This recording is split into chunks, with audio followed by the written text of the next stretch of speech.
Let's add another chord to our arsenal of chords that we're building up here. I am going to use, you may notice I've changed picks. I'm just using this kind of lighter Tortex pick here. So don't think I'm doing anything differently. I'm just switching up picks just a little bit. A little bit lighter gauge pick here. But anyway, it kind of goes like this.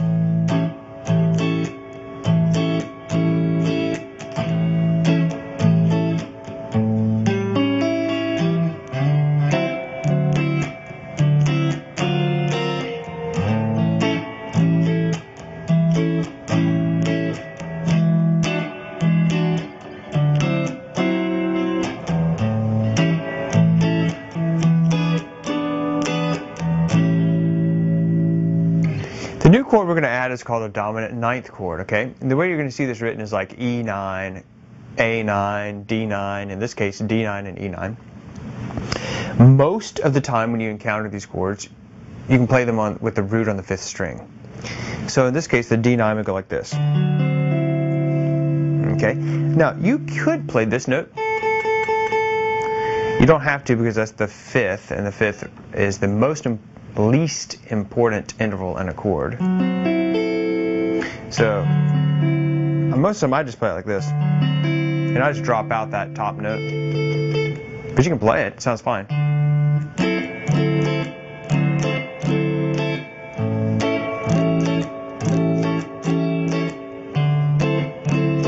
There's nothing wrong with that note, okay? I'm just letting you know that you can play either way. If you play the top note, what you're going to do is bar it here, finger here, and then bar this note like that. So you got 2 strings. It's a little more difficult, but you got to have this note for it to be a ninth. For it to be a ninth chord. If you just play these notes, it'd just be a dominant 7th chord. As soon as you add this note, it becomes a dominant ninth, and that top note, which is the 5th, is just an optional note, okay? And of course this chord is transposable anywhere on the fretboard.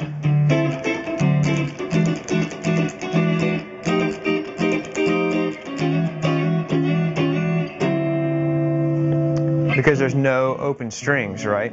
So you can move it anywhere you want on the fretboard.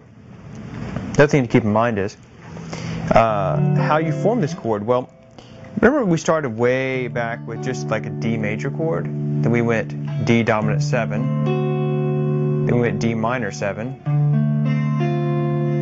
then we introduced a major 7th chord using it as a 6th, okay, and then to make the 9th, what you need is a dominant 7th chord. So there's your basic rudiments of a dominant 7th. From D to F sharp is going to be your major 3rd. And then from D to your to your G, what world am I talking about? From D to C is going to be your minor 7th. So D, F sharp, major 3rd, D to C, minor 7th, and then D all the way up to your E, that is your 9th. So these are the notes that you need for that 9th chord. And that's why it's called a 9th. Because you have this note 1, 2, 3, 4, 5, 6, 7, 8, 9 notes up from the root note, okay, and it's a major 9th, by the way. Alright, so that's enough about that chord, but here's the way you use it, right?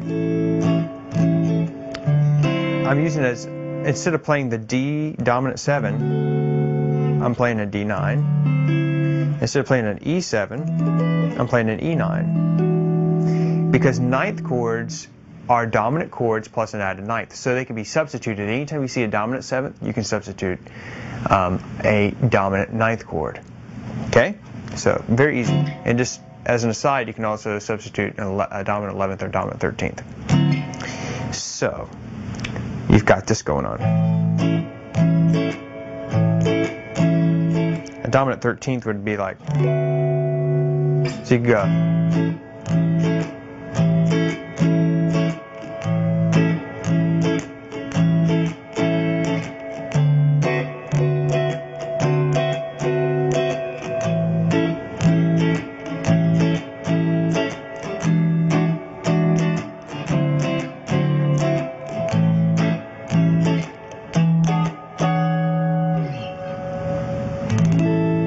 So that dominant 13th, it's really more of a jazzy sound. So for our purposes, and most of the time in blues music you don't really have 13ths and 11ths, but jazz and blues are so closely related. Just thought I'd throw that out there. So anyway, your dominant ninth, you've got this dominant 7th thing, you got this dominant 9th thing going on. And then you got your E9, and then you can end on either an E7 like I've written, or you could just end on the E9. Okay, either one of those would be fine. So again, that's just your 9th chord. You can substitute dominant 9ths anytime you have dominant 7ths, because a dominant 9th chord is a dominant 7th just plus a major 9th.